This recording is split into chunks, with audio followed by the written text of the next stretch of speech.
Hey,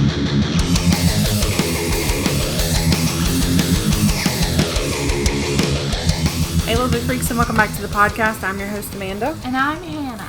And if you're new here, hi, welcome. If you like things strange and unusual and true crime, you can go ahead and hit that subscribe or follow button. You can also head down to the description box, and you'll see a link that will take you all of our social media. Twitter, Instagram, and all that jazz. And all that jazz. Yeah. We haven't done it in so long, I kind of forgot how to I know. All right, we're back, guys. Yeah, the Hannah hadn't been here in like 3 weeks, I think. Mm-hmm. And then she was sick last week, just the cough. Couldn't stop coughing, which she might cough a few times here and there, but it's still kind of it is what it is. Ain't nothing we can do about that. Does anybody else have like a cough that just won't fucking go away? It's everywhere. Yeah. It's Christmas season and all the girls be coughing.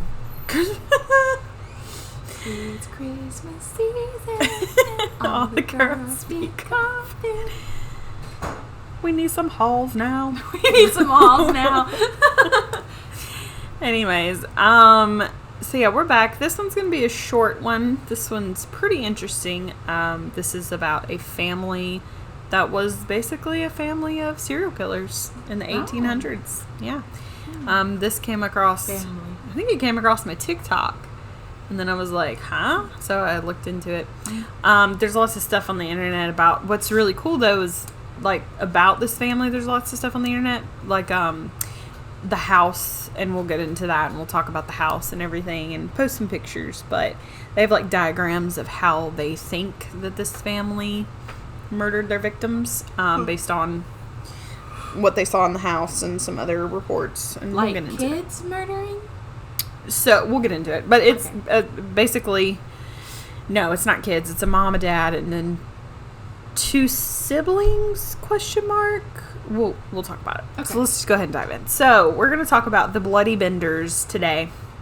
That's their name. It was the Bender family. But obviously, got the bloody part after, all the murders and the bodies that they found.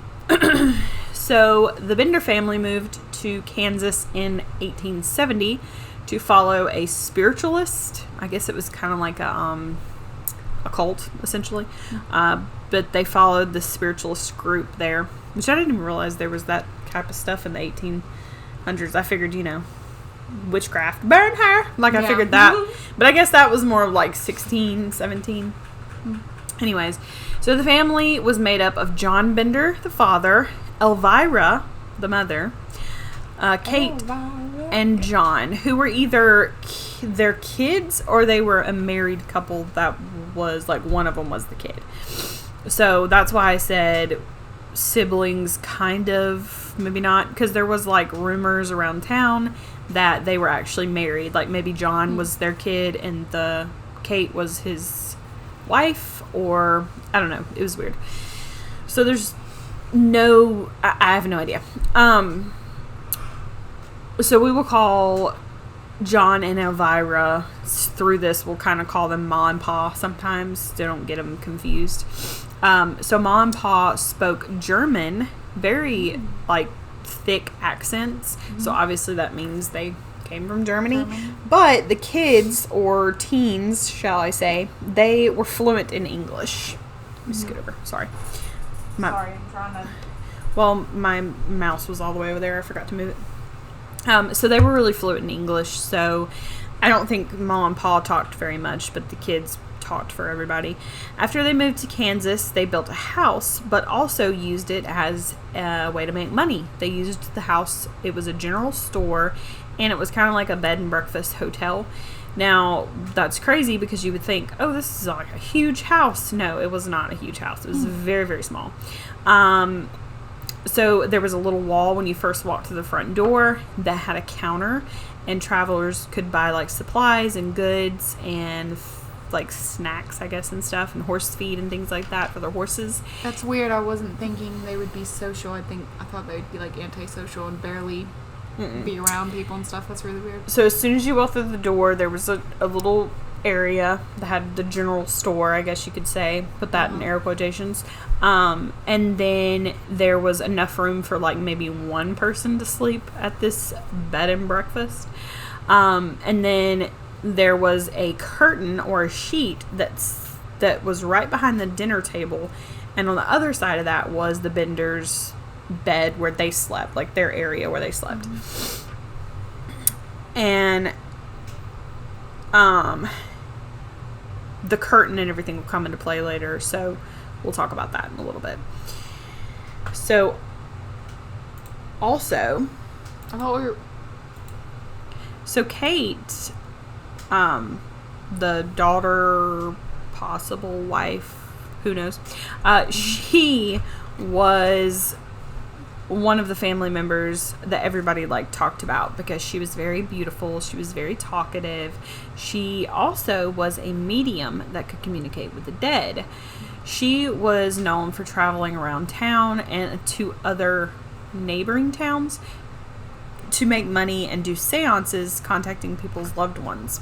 The community they lived in, like this community that they lived in and with this house, it actually was like I said, they were going to follow the spiritualist. Well, the whole community was made up of people that could talk to the dead, that were mediums, stuff like that. Now, do I really think she could talk to the dead? Probably not. It was probably just a way to scam people out of money, because these people probably liked to do that, and I'll explain that.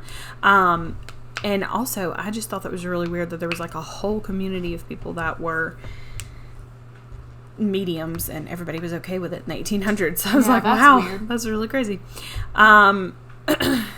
So the house was on an old Indian trail called Osage Trail, and so they knew they could have tons of travelers come in and out. Did you get that stuck on your finger? I did. Sure did.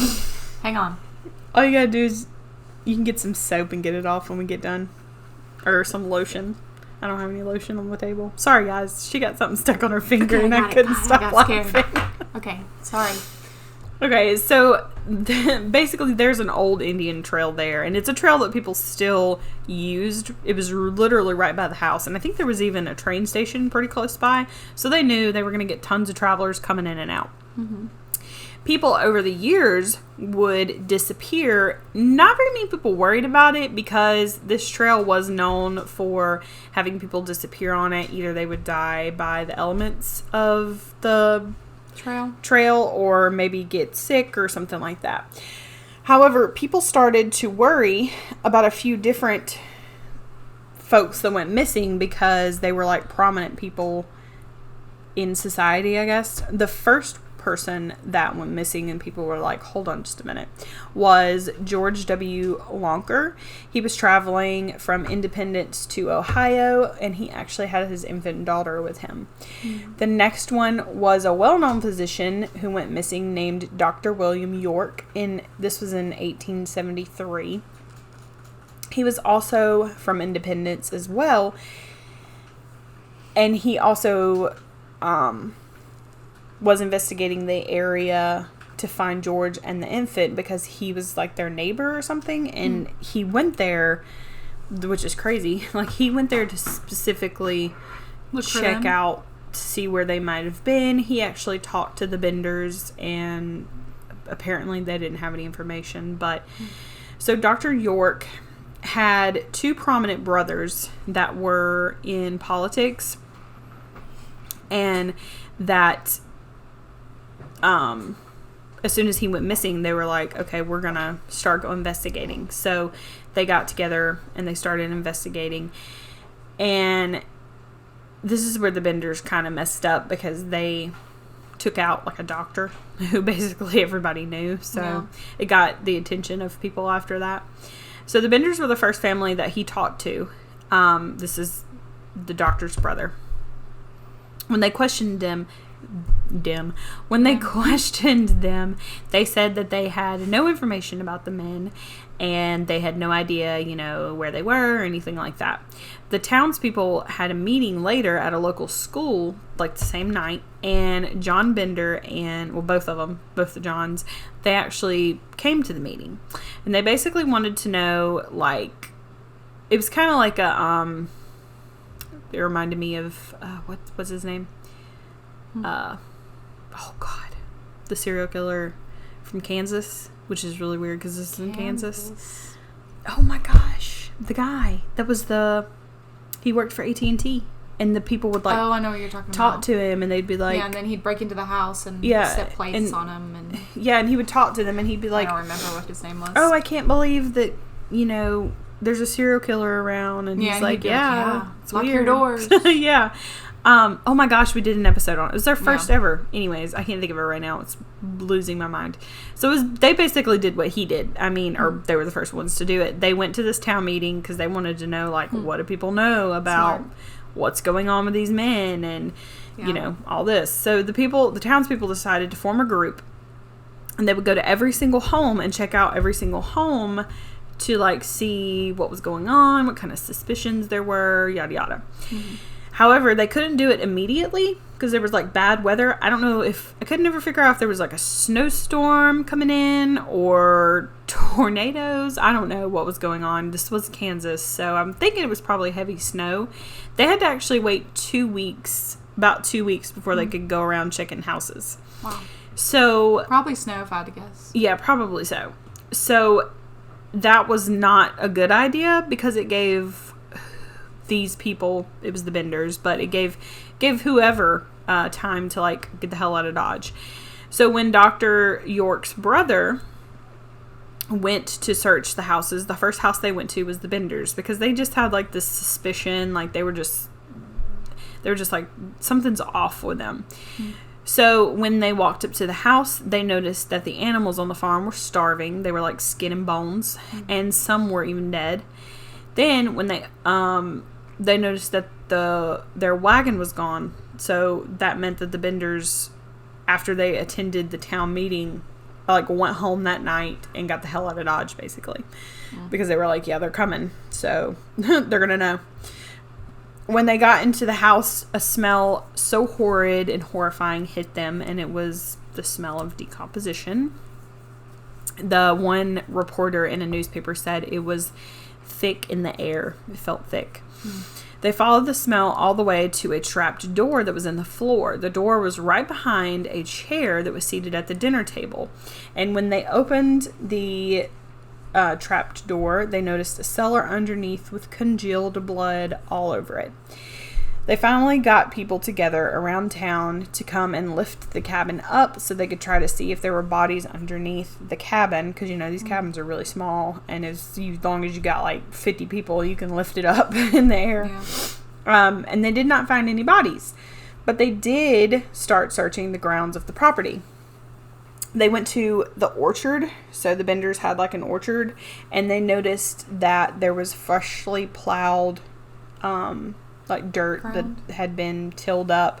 And so when they went there, they also, like, some of the neighbors were like, yeah, you know, now that I think about it, that place is always like freshly tilled, which is really weird. So when they went to start digging, the first body they found was Dr. York, and they found him face down in a shallow grave. The back of his head had been smashed and his throat had been slit. They also found 7 more bodies that night in shallow graves. The one more the next morning that they found found another body. One more body the next morning. Yeah. That's what I was trying to say. About 8 bodies. Yeah.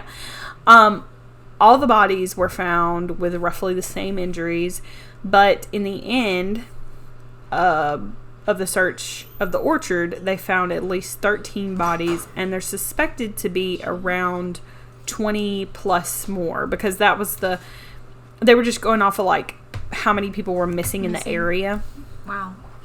So yeah, a lot. Also, George and his infant were found. The infant, however, seemed to have no bruising or marks on it, so they assumed that they just buried it alive. Wow. Or maybe suffocation. So most of the people they found were only identified by their clothes, or maybe, like, if they weren't decomposed really bad, they could see their facial features. But most of them, some suggested they had maybe been there for years. So maybe that this family had started killing like a year after they got there, because they were unrecognizable, and the only way they could recognize them was their clothes. They also found some graves further out that had just bones in them, and they were 7 feet down. So you usually bury people 6 feet under, but they buried them 7 feet. They were like, ain't nobody gonna find these people. So now let's talk about how the Benders would kill their victims. When they decided to kill someone, they would sit them down at the dinner table. The chair that the guest sat in was right in front of that sheet or that curtain we talked about. And remember, I told you also, like, the trap door was directly behind it. So they would, usually one of the men, they would be behind that curtain, and they would bash them over the head. And then usually it was John Bender. He would bash them over the head with a sledgehammer. Then he would dump the body and down to the trap door, and the women were in the cellar. They would slit the throats of the victims just to make sure they were extra dead. Kind of reminds me of Sweeney Todd. Yeah. It reminded me of that. I was like, holy shit, I wonder if that's where they got their inspiration for the movie or whatever. But yeah, basically like that. And so they would then steal any valuables that were on them. They would strip them of their clothes, then leave them down there until they were ready to move them to the orchard or the garden. There was another spot where they would take them. They did find bullet holes in the house, so investigators were led to believe that some of these victims fought back. There were some travelers they didn't kill, obviously, however, I guess because if they were like multiple people together, it'd be a little bit harder. Yeah, that would be harder. Yeah. One man said that he stopped by and they offered him dinner and tried to get him to sit in that spot, but he didn't want to. He was like, no, I'm good. I'll sit over here. And they kept on trying, which he was like, okay, this is really odd. Then Elvira, the Ma, she got super angry and started like throwing stuff at him. And he was like, okay, we're getting out of here. He actually had another man with him to testify. Yes, this happened. And, which was crazy to me because I was like, that's 2 people they would have had to killed. And he also said that he saw the men come out from behind the sheet. So it was really like, okay. So they left. Luckily, they got away. So then there was another man who had pretty much the same similar situation. And the reason the investigators gave the Benders family, gave, what's the word I'm looking for? Assumed that they were that they were, no. That they ran away? Not just killing people for money, they were also killing people for enjoyment, was because some of the people they killed, they only would get like a couple cents off of, or there wouldn't be, like, they would kill not necessarily homeless people, but I guess you could call them homeless people. I don't know what they called them back then, but people that lived on the streets, you know what I mean? Were they kids at the time or teenagers? How old were these? No. So Ma and Pa were older. I mean, they were probably in their 40s, 50s. And then the younger ones, they were in their 20s. Oh, okay. So yeah. They weren't necessarily young kids. Okay. Where am I? So now let's talk about like what happened to them, because you're probably like, okay, did they go to prison? What happened? Yeah. So remember I said that they had fled the house and they were like, the people were gonna go search for them. Well, they found their wagon in the woods near an area where they would have been. They also offered a $500 reward for anyone that knew any information or knew where they were, like saw them, brought them in, whatever. The wagon was the only thing that was found, and it was about a mile from their house, so not very far at all. Unfortunately, there was no one in it, and they were never found and have no idea where they were to this day. That is really weird. Yep. So they were never found. I bet they just went on foot and just left. Well, there's some theories that maybe Ma and Pa and Kate and John Jr., they took 2 different trains and they went like in 2 different directions and then met up eventually either in Texas or New Mexico.